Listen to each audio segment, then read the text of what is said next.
Enggak, maksudnya kan belinya harga dari sana 4.000 misalkan. Udah termasuk pajak. Udah kata dari sananya udah masuk pajak. Oh iya.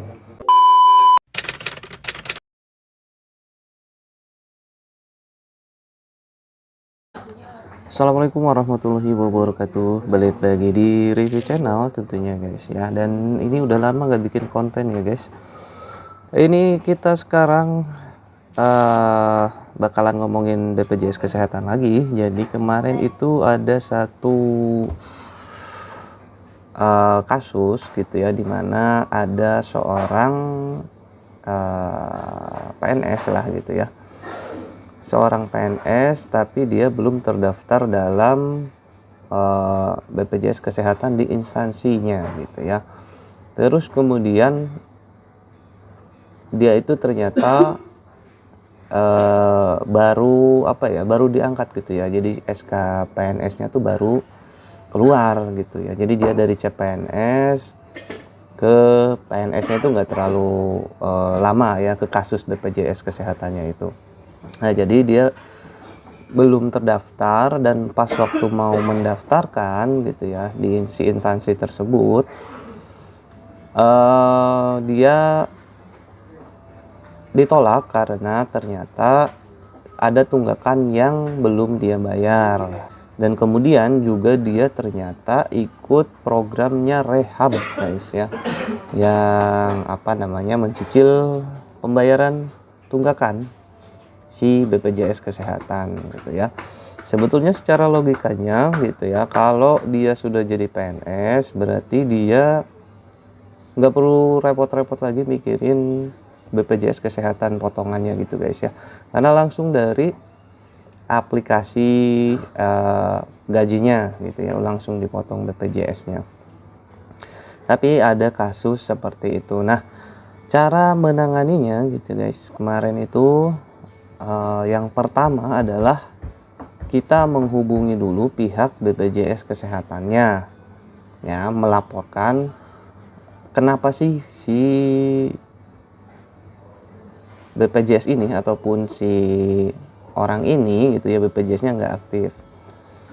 Nah, biar ketahuan permasalahannya itu seperti apa gitu ya.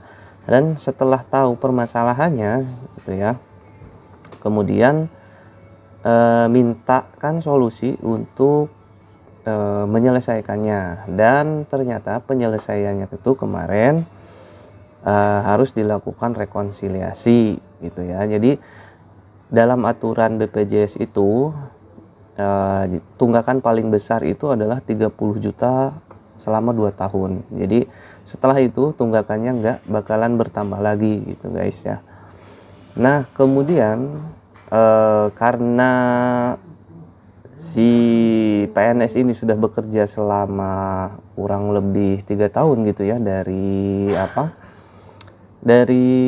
dia mendapatkan SK dan mulai dipotong BPJS-nya, maka harusnya sudah menutupi gitu ya. Jadi logikanya kan dia dipotong tapi nggak aktif BPJS-nya, tapi ternyata itu menjadi saldo ataupun deposit buat dia gitu ya. Jadi nanti tinggal dilakukan rekonsiliasi berapa yang sudah dia bayar dan tunggakannya berapa gitu ya. Nah, kemudian ternyata juga dia itu mengikuti program rehab BPJS Kesehatan gitu ya. Jadi program rehab itu kan pembayaran tunggakan secara dicicil gitu guys ya. Nah, itu dari BPJS Kesehatannya diminta untuk menghentikan dulu program itu, baru nanti rekonsiliasinya sudah bisa dilakukan gitu ya. Nah, jadi caranya simple banget guys ya. Jadi apapun yang terjadi gitu ya, mendingan kita tanyakan langsung ke BPJS Kesehatannya. Kalau misalkan ada permasalahan apa, tanyakan langsung ke BPJS Kesehatannya melalui email ataupun WA gitu ya, karena setiap PIC BPJS Kesehatan memiliki AR-nya masing-masing gitu ya. Jadi tinggal menghubungi aja, Bu, ini atas nama ini, kenapa BPJS-nya tidak aktif gitu ya. Nanti permasalahannya akan disampaikan. Kemudian untuk solusinya kita juga bisa meminta solusinya seperti apa gitu ya, dan kita nanti tinggal mengikuti aja gitu ya.